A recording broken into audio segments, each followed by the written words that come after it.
Hello students, welcome to the PNT coaching classes learn easily and smartly. तो आज हम पढ़ने वाले हैं dimensional formula and the SI unit of thermal conductivity.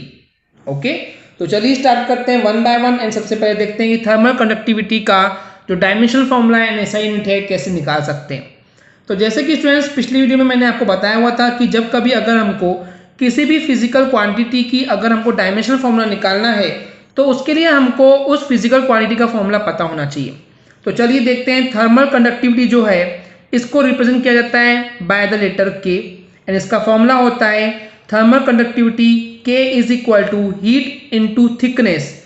Thickness है तो थिकनेस को हमने लेंथ में मेजर किया हुआ है इसलिए एल लिखा हुआ है, आप चाहें तो थिकनेस भी लिख सकते हैं। ओके, तो फॉर्मूला क्या होता है thermal conductivity is equal to heat into thickness upon area into temperature into time.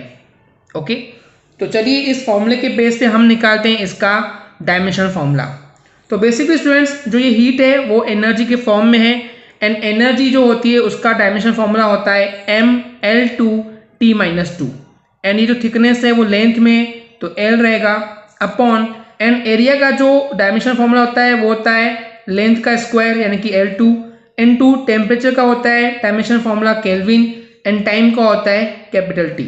Okay, अब यहाँ स्क्वायर लेंथ से स्क्वायर लेंथ कैंसिल हो जाएगा तो ये सिंपली हो जाएगा m। अब देखिए यहाँ पे क्या है t पर -2 है एंड यहाँ पे t पर 1 की पावर है, जब ऊपर जाएगा तो t पर -1 की पावर तो t-2 एंड t-1 यानी कि हो जाएगा t-3। ओके, एंड इसके बाद ये जो केल्विन है ये ऊपर जाएगा तो केल्विन पर भी -1 की पावर आ जाएगी।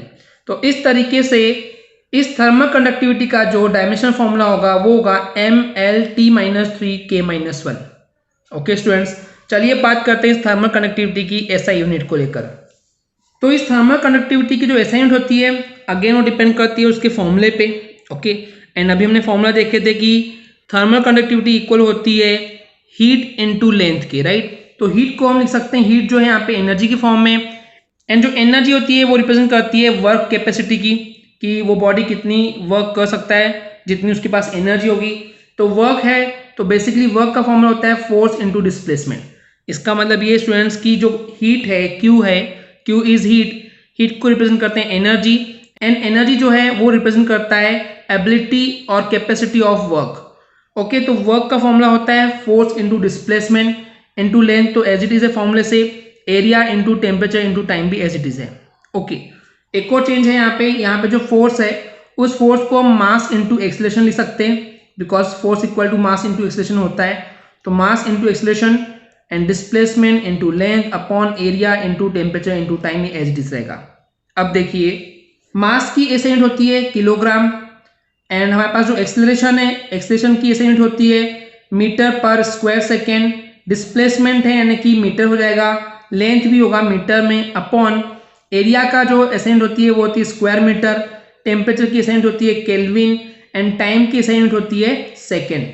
ओके, अब देखिए यहाँ पे स्क्वायर मीटर है यानी कि 2 मीटर है तो 2 मीटर से 2 मीटर कैंसल तो बच गया हमारे पास किलोग्राम देन मीटर। अब यहाँ पे सेकेंड जो है -2 की पावर है, जब ये सेकेंड ऊपर जाएगा तो एस पर -1 की पावर तो -2 एंड -1 की पावर यानी कि एस पर -3 की पावर हो जाएगी। ओके, एंड केल्विन ऊपर जाएगा तो केल्विन पर -1 की पावर।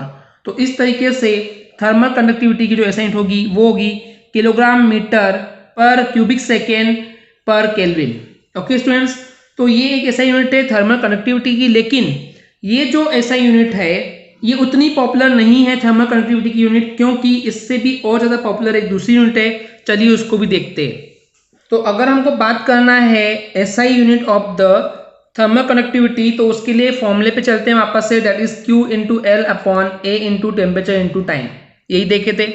तो डायरेक्टली क्या करेंगे, हमको पता है जो Q है वो हीट है तो एनर्जी का फॉर्म है तो इसकी एसआई यूनिट हो जाएगी जूल में एंड लेंथ हो जाएगी मीटर में, एरिया हो जाएगा स्क्वायर मीटर में, टेम्परेचर केल्विन में एंड टाइम हो जाएगा सेकेंड में। ओके, इतना क्लियर है। अब देखिए 1 मीटर से 1 मीटर कैंसिल तो क्या बच गया joule upon metre into kelvin into second. अब यहाँ पे देखिए ये जो जूल अपॉन सेकेंड यानी कि जूल पर सेकेंड है उसको हम रिप्रेजेंट करते हैं वॉट से। ओके, जूल पर सेकेंड क्या होता है, वॉट होता है, तो हो जाएगा सिंपली जूल पर सेकेंड हो जाएगा वॉट, तो watt upon metre into kelvin. Okay, तो इस तरीके से इस थर्मल कंडक्टिविटी की जो एसआई यूनिट होगी वो होगी वॉट पर मीटर पर केल्विन। ओके स्टूडेंट्स, ये बहुत फेमस यूनिट है। आई होप आपको क्लियर हो गया होगा। अगर आपको हमारी वीडियो से कुछ भी सीखने मिला या नॉलेज मिला तो प्लीज़ हमारे चैनल को सब्सक्राइब कीजिए एंड वीडियो को लाइक ज़रूर करें। आज के लिए इतना ही। Thank you.